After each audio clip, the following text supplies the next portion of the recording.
আছো আমাৰ কিহৰ অভাৱ আমাৰ পয়সাৰ অভাব নহয় আমাৰ খোৱাৰ অভাৱ নহয় আমাৰ অভাৱ হল একমাত্ৰ শিক্ষাৰ অভাৱ কাৰণে আজি মই এই ছাত্ৰ ছাত্ৰীসকলক লগত লৈ সপোন দেখিছো তোমালোকে প্ৰত্যেকেই তেনেকুৱা এটা সপোন দেখা যে তোমালোকৰ গাঁও তোমালোকৰ ঘৰ আমাৰ গাঁও আমাৰ ঘৰ আমাৰ চুবুৰী তেনেকুৱা এটা ফেক্টৰীলৈ ৰূপান্তৰিত হওক আৰু আমি বিশ্বৰ দৰবাৰত জিলিকাই তুলিম আমাৰ নিজৰ ঘৰখন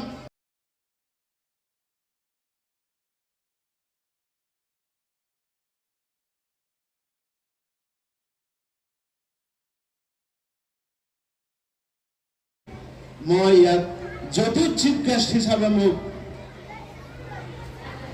নিমন্ত্ৰণ জনোৱা হৈছে আহ্বান জনোৱা হৈছে আদৰণি জনোৱা হৈছে কিন্তু মই আপোনালোকৰ সকলোৰে মাজৰ এজন সাধাৰণ ব্যক্তি আপোনালোকৰ লগত মই থাকি ভাল পাওঁ আপোনালোকৰ সপোনবোৰ মোৰ সপোন বুলি ভাবি লৈ মই আগবাঢ়িব বিচাৰোঁ আপোনালোকৰ সপোনক মোৰ সপোনক আপোনালোকৰ সপোনৰ লগত একেলগে মিলাই আমি সমাজখনক আগুৱাই লৈ যাব বিচাৰোঁ আমি এখন সুন্দৰ সমাজ গঢ় দিব বিচাৰোঁ য'ত সকলোৱে খুব এটা সুন্দৰ মনেৰে জীয়াই থাকিব নিজৰ জীৱনক সুসজ্জিত কৰিব নিজৰ জীৱনক প্ৰতিষ্ঠা কৰিব নিজৰ পিতৃ মাতৃ নিজৰ জ্যেষ্ঠজনৰ প্ৰতি সন্মান দেখুৱাব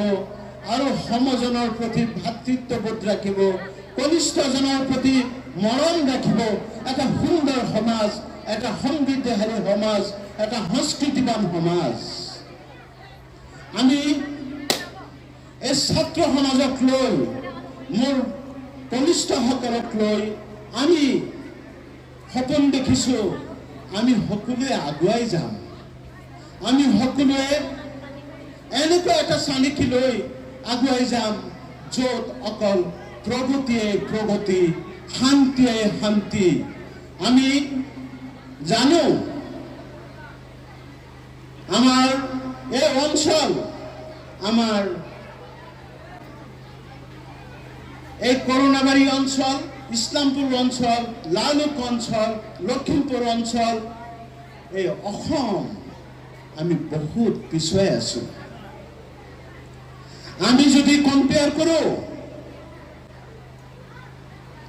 ভাৰতৰ অন্যান্য ঠাইৰ লগত তেতিয়া আমি অনুধাৱন কৰিব পাৰিম আজি আমাৰ স্থান ক'ত আমি শুনিবলৈ পাইছো জানিবলৈ পাইছো উত্তৰ প্ৰদেশৰ এখন গাঁৱৰ কথা সেই গাঁৱত ঘৰ কিমানখন 75 কৰোনাবাৰীৰ যিটো মহল্লা হয় এই মহল্লা প্ৰায় 90 ঘৰ মানুহ আছে আৰু মই 75টা ঘৰৰ কথা মই ক'ব বিচাৰো এখন গাঁৱৰ যাৰ নাম হ'ল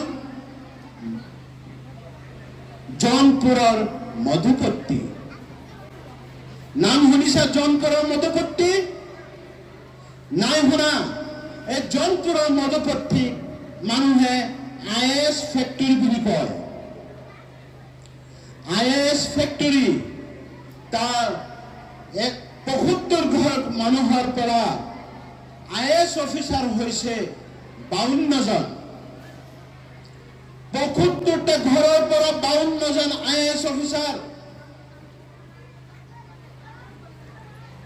আৰু যদি ষ্টেটৰ যেনেকৈ এছিএছ অফিচাৰ ইয়াত কোৱা হয় তাক যদি ষ্টেট সাৰ্ভিস কমিশনৰ যদি কাউন্ট কৰা হয় তেনেহলে শতাধিক হ'ব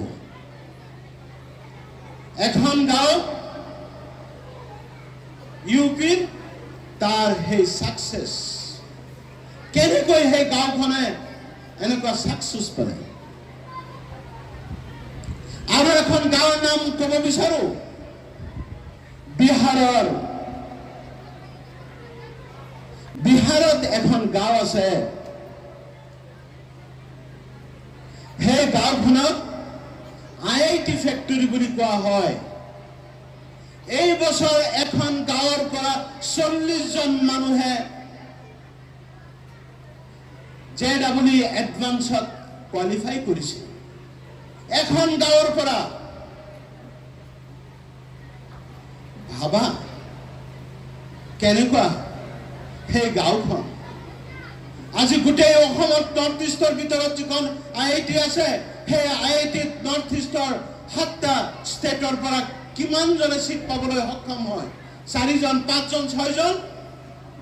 আৰু যদি এখন বিহাৰৰ সত্তুখোৱা গাঁও, যিখন গাঁও মানুহসকলৰ জীৱন যাপনৰ পদ্ধতি আছিল কি জানা? তাঁতশাল, কাপোৰ বোৱা, ৱেবিং। দুখীয়া,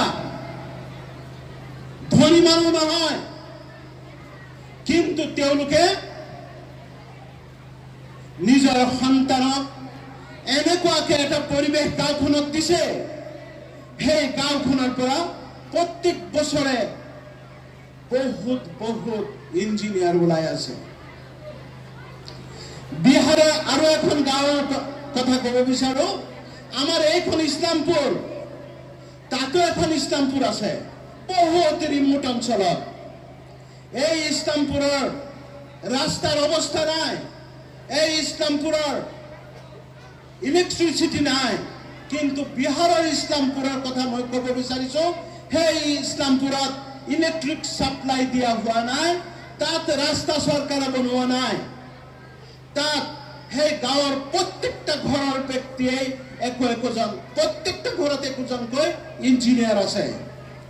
আৰু সেই ইঞ্জিনিয়াৰসকলে মিলাই তাত ইমান ডাঙৰ এটা পাৱাৰ হাউচ বনাইছে, জেনাৰেটৰ বনাইছে। 24 ঘণ্টাই তাত কাৰেণ্ট থাকে, কোনো চৰকাৰৰ ওপৰত ডিপেণ্ড কৰা নাই।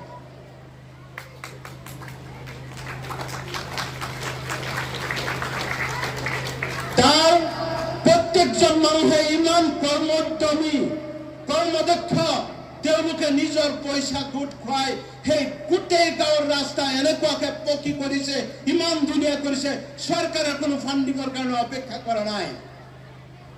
আজি আমাৰ এই অঞ্চলত আমি ভুগি আছো। আমাৰ কিহৰ অভাৱ? কিহৰ অভাৱ? আমাৰ পইচাৰ অভাৱ নহয়, আমাৰ খোৱাৰ অভাৱ নহয়, আমাৰ অভাৱ হ'ল একমাত্ৰ শিক্ষাৰ অভাৱ।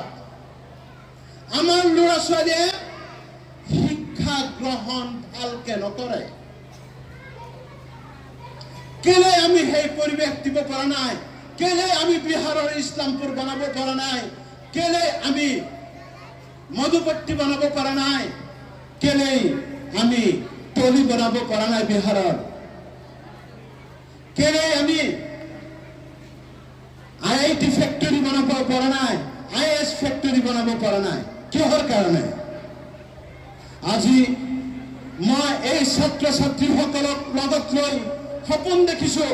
তোমালোকে প্ৰত্যেকেই তেনেকুৱা এটা সপোন দেখা যে তোমালোকৰ গাঁও, তোমালোকৰ ঘৰ, আমাৰ গাঁও, আমাৰ ঘৰ, আমাৰ চুবুৰী তেনেকুৱা এটা ফেক্টৰীলৈ ৰূপান্তৰিত হওক। আৰু আমি বিশ্বৰ দৰবাৰত জিলিকাই তুলিম আমাৰ নিজৰ ঘৰখন, নিজৰ ঠাইখন। তোমালোক প্ৰস্তুত আছে না? তোমালোক ৰেডি আছা? তোমালোকে প্ৰতিশ্ৰুতি দিছা? তোমালোকে ভালকে পঢ়া শুনা কৰিবা? কৰিবা? ডক্টৰ হবা? ইঞ্জিনিয়াৰ হবা? নিজৰ ঘৰ পৰিৱৰ্তন কৰিবা? নিজৰ গাঁও পৰিৱৰ্তন কৰিবা? তোমালোকে কষ্ট কৰিবা?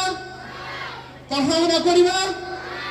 তোমালোকৰ সময় তোমালোকে পঢ়াত ভাল কামত খৰচ কৰিবা।